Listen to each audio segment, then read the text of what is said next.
توی این ویدیو قرار من به شما بگم که زبان هفتم رو از کجا شروع کنید. سوالی که برای خیلی از دانش آموزا پیش میاد و اگر هم نپرسن خود معلم متوجه میشه که بعضی از دانش آموزا مشکلاتی دارن که یه خورده قبلتر از کتاب پای هفتم. یعنی چی؟ الان بهتون میگم. ببینید شما کتاب پای هفتم رو باز میکنید. ما الان یه کتاب داریم که چاپش هم جدیده 1404 و میایم پایین تر تا برسیم به سرفصلای کتاب و خود کتاب. ببینید کتاب شما تو پای هفتم اولین درسش شروع میشه با موضوع معرفی خود و میخواد توی معرفی خود خیلی چیزها رو به شما یاد بده، از جمله اسمتون و آقا خانم بودن افراد که چطور مؤدبانه خطابشون کنید و از این موارد. حالا کار نداریم.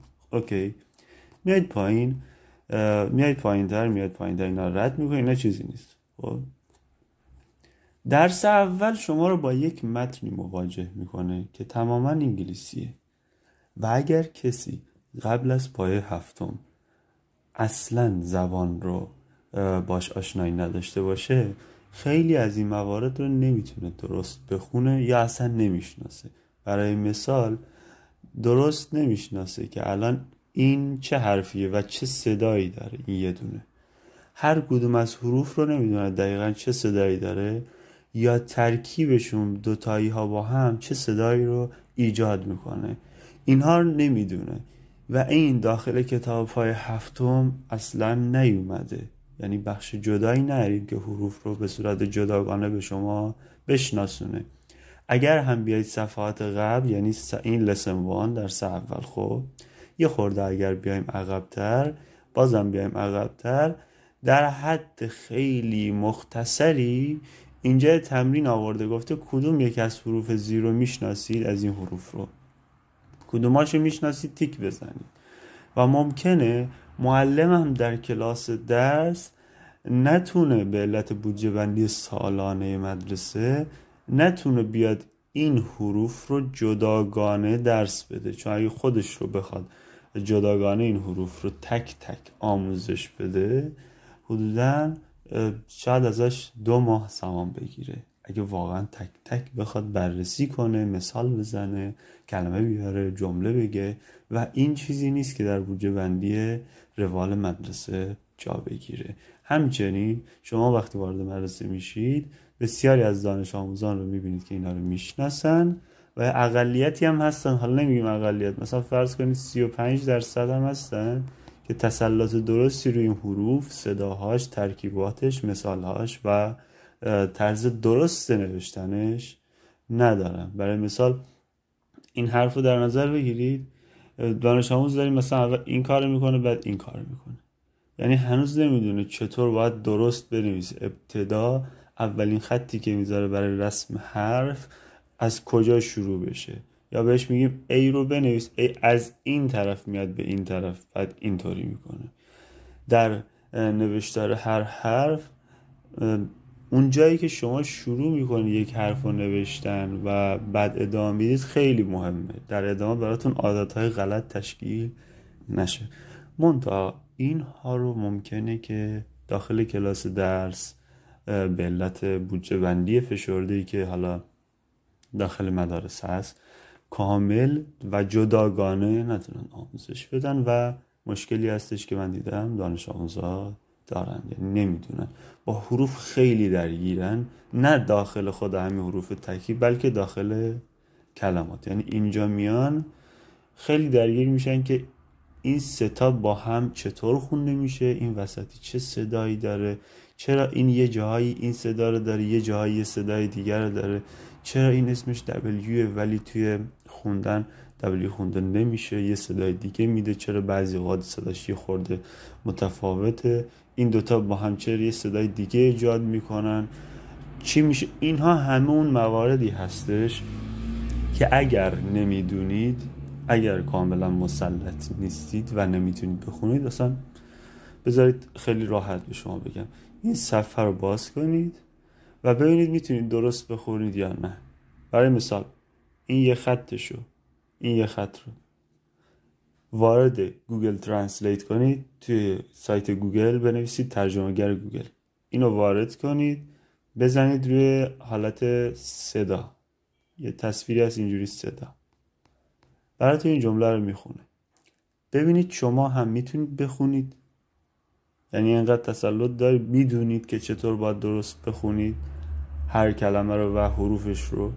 اگر که بتونید بخونید در خوندن مشکلی ندارید. ممکنه در معناها و کلمات مشکل داشته باشید که تو همین پای هفتم یاد میگیرید، ولی اگر مشکل شما در حروف زبان انگلیسی هستش، میتونید وارد پلیلیست الفبای زبان انگلیسی بشید.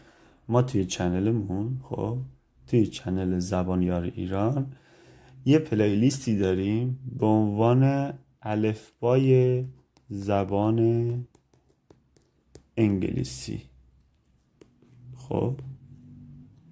و در ادامهش خط تیره هم داره، آموزش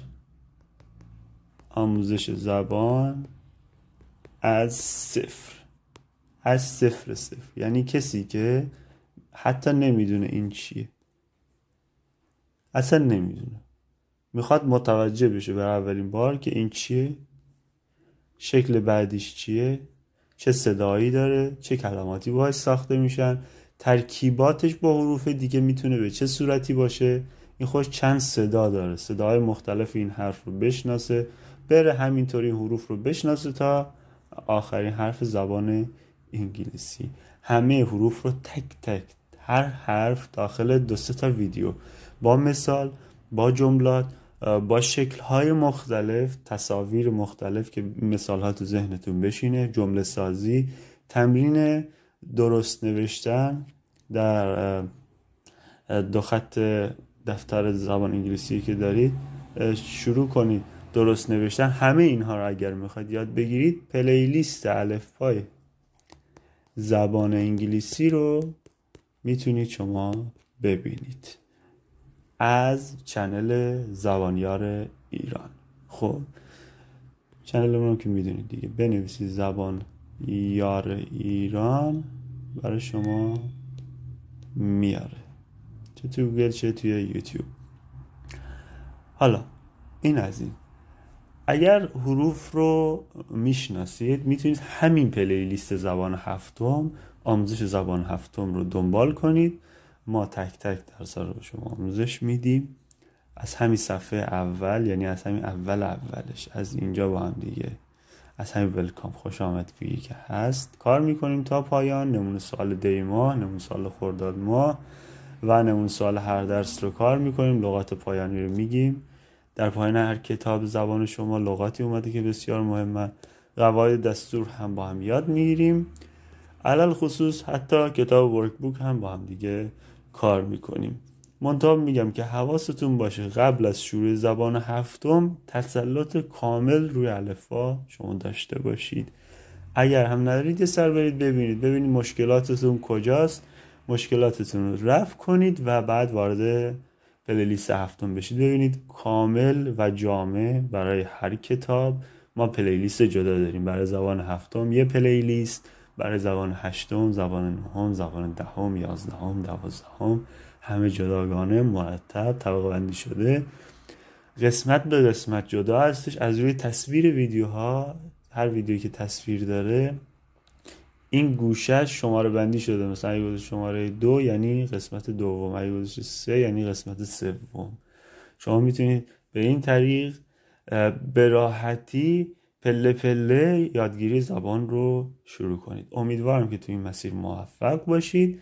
راهنمایی من بود برای اینکه قبل شروع پلیلیست زبان هفتم به شما بگم که اگر مشکلی هست چطور میتونید اون رو رفع کنید. تا ویدیو بعدی شما رو به خدای مهربون میسپارم.